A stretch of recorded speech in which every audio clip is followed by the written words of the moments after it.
खानदेशातील विशेष घडामोडी आपण पाहत आहात. खानदेश भूमी न्यूज, आमची बांधिलकी फक्त जनतेशी. नमस्कार. आजच्या ठळक बातम्या. मनमाड इंदोर रेल्वे मार्गाला वेग. धुळेकरांच्या 50 वर्षांच्या स्वप्नांची पूर्तता जवळ. मनमाड इंदोर रेल्वे मार्गाच्या कामाला आता वेग आला असून आज बाळापूर फागणी परिसरात रेल्वे स्थानक व ट्रॅकच्या कामाची प्रत्यक्ष पाहणी करण्यात आली. आमदार अनुप अग्रवाल, माजी संरक्षण राज्यमंत्री डॉक्टर सुभाष भामरे आणि भाजप जिल्हाध्यक्ष गजेंद्र अंपळकर यांनी रेल्वे कामाच्या ठिकाणी जाऊन कामाचा आढावा घेतला. डॉक्टर भामरे यांनी सांगितले की केंद्र सरकारने या महत्त्वाकांक्षी प्रकल्पासाठी 18,000 कोटी रुपयांचा निधी मंजूर केला असून धुळे नरडाणा टप्प्याचे काम वेगाने सुरू आहे. 76% भूसंपादन पूर्ण झाले असून आगामी कुंभमेळ्यापूर्वी हा रेल्वे मार्ग पूर्ण करण्याचे उद्दिष्ट आहे. या प्रकल्पामुळे धुळे जिल्हा भविष्यात मोठे लॉजिस्टिक व औद्योगिक केंद्र म्हणून विकसित होणार आहे. आमच्या सगळ्यांच्या भारतीय जनता पक्षाच्या सगळ्या कार्यकर्त्यांसाठी अभिमानाची गोष्ट म्हणजे आपले लाडके पंतप्रधान मोदी साहेबांच्या कार्यकालाला 12 वर्ष पूर्ण झाले, एक टप पूर्ण झालं. आणि या 12 वर्षात भारताला प्रगतीपथावर नेण्यासाठी, जगात एक आर्थिक महासत्ता आणण्यासाठी संपूर्ण देशात मोठ्या प्रमाणात विकासाचे कामं झालेले आहेत. समाजातील प्रत्येक घटकाला न्याय द्यायचं काम झालेलं आहे. आणि आमच्या धुळे जिल्ह्यात 4-5 प्रकल्प असा आहे त्याचा चेहरा मोहरा धुळे जिल्ह्याचा बदलण्यात आलेला आहे. त्याच्यात आपण ज्या साईटवर बसलेलो मनमाड इंदूर रेल्वे असेल, 7 राष्ट्रीय महामार्ग या धुळे जिल्ह्यातनं जातात. त्याचप्रमाणे या जिल्ह्याच्या सिंचनाचा प्रश्न सोडवण्यासाठी सुलवाडे जामफळ पूर्ण व्हायला आलेले आहे. अक्कलपाड्याची क्षमता वाढवलेली आहे. अशा पद्धतीने या 12 वर्षात धुळे जिल्ह्याचा चेहरा मोहरा बदलण्याचं काम मोदी साहेबांच्या माध्यमातून आणि तुमच्या सगळ्यांच्या सहकार्याने खासदार म्हणून मी करू शकलो याचा निश्चितच आनंद आहे. आपण आता ज्या साईटवर बसलेलो आहोत ते मनमाड इंदूरचाच भाग म्हणजे पहिल्या टप्प्यातला धुळे नरडाणा म्हणजे बोरवीर नरडाणा. आपण सगळ्यांनी बघितलं मोठ्या प्रमाणात काम चालू आहे. रेल्वेचे रूळ टाकले गेलेले आहेत. 10 किलोमीटर पर्यंत रेल्वेचे रूळ टाकले गेले आहेत. आणि इथे आपल्याला 2 लाईनी दिसत आहेत, एक पॅसेंजरसाठी आणि एक माल वाहतुकीसाठी. 50 वर्षापासून आम्ही स्वप्न बघितलं होतं की मनमाड इंदूर व्हायलाच पाहिजे, कारण आपला धुळे जिल्हा अविकसित आणि आदिवासी आणि कुठल्याही प्रकारचं इथं विकासाचं काम दिसत नव्हतं. आणि त्यामुळे जनतेचं स्वप्न होतं जोपर्यंत मुख्य रेल्वे लाईनला आपण जोडलं जात नाही तोपर्यंत आपल्या भागाचा विकास होणार नाही. आणि म्हणून 2014ला जेव्हा खासदार म्हणून तुम्ही मला निवडून दिलं तेव्हा एकच मनाची खुणगाठ घातली. आपण सगळ्यांनी माझ्यावर जबाबदारी टाकली की मनमाड इंदूर रेल्वे करायचाच. आणि जेव्हा मी सुरुवात केली बघितलं तर तिथं काहीही झालेलं नव्हतं. आणि योगायोगाने 2016 मध्ये सुरेश प्रभू रेल्वे मंत्री झाले. त्यांचं नातू आपले धुळे शहरात आहे आणि त्याच्यामुळे त्यांना धुळे शहराची जाणीव होती.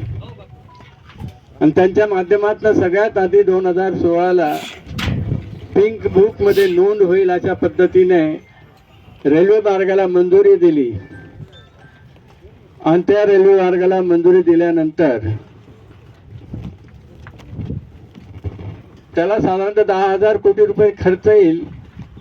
आणि रेल्वेच्या नियमाप्रमाणे 50% राज्य सरकारने उचलायचं, 50% रेल्वे देईल. त्यावेळेस महाराष्ट्राच्या राज्य सरकारने 50% द्यायची कबुली दिली, परंतु मध्य प्रदेशच्या राज्य सरकारने असमर्थता व्यक्त केली की आम्ही नाही करू शकत. मग अशा वेळेस उदास होऊन मी गडकरी साहेबांना भेटलो तर गडकरी साहेबांनी मला सुचवलं की आपण JNPTच्या माध्यमातून करू. आणि त्यावेळेस रेल्वे मंत्री पियुष गोयल साहेब होते. आणि एक MOU तयार करण्यात आला की 55% JNPTने खर्च उचलायचा, 15% महाराष्ट्र सरकार, 15% मध्य प्रदेश सरकार आणि 15% इक्विटी.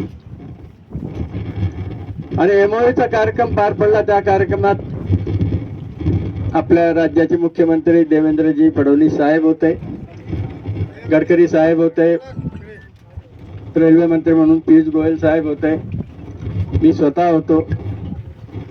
परंतु 2-4 महिन्यानंतर खाते बदल झाल्यानंतर शिपिंग मिनिस्ट्री दुसऱ्या मंत्र्याकडे गेलं आणि शिपिंग मंत्र्याचे त्यावेळेचे मंत्री आणि सेक्रेटरी यांनी नकार दिला की रेल्वेचा मार्ग आहे, आम्ही कशाला खर्च करू. अतिशय उदास होऊन मी पंतप्रधानांकडे गेलो. योगायोगाने त्यावेळेस मी संरक्षण राज्यमंत्री होतो म्हणून मला PMO मध्ये डायरेक्ट एंट्री होती. आठवड्यातनं 3 ते 4 वेळा तरी भेटायचो आणि तसा आदेश मोदी साहेबांचाच होता. संरक्षण खातं अतिशय सेन्सिटिव्ह असल्यामुळे त्यांना फीडबॅक देणं आठवड्यातनं 3-4 वेळा आवश्यकच होतं. आणि संरक्षण खात्यासाठी जे जे काही संपल्यानंतर मी रेल्वेचाच विषय काढायचो. आणि मोदी साहेबांनी मला शब्द दिला, कुठल्याही परिस्थितीत मनमाड इंदूर रेल्वे आपण करूच. आणि रेल्वे मंत्र्यांनाही सूचना दिली की तुम्ही याच्या बाबतीत मार्ग काढा. फेब्रुवारी 19ला 2 महिने राहिले होते निवडणुकीला. त्यावेळेस रेल्वे मंत्र्यांनी आणि गडकरी साहेबांनी ठरवलं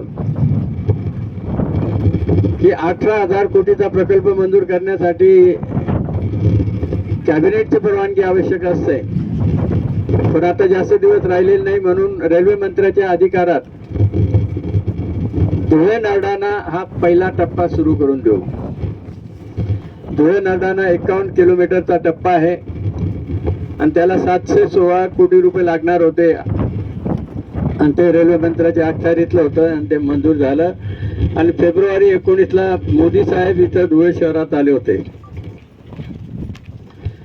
सुलवाडे जामफळ आणि रेल्वे दोन्ही प्रकल्पाचं उद्घाटन केलं.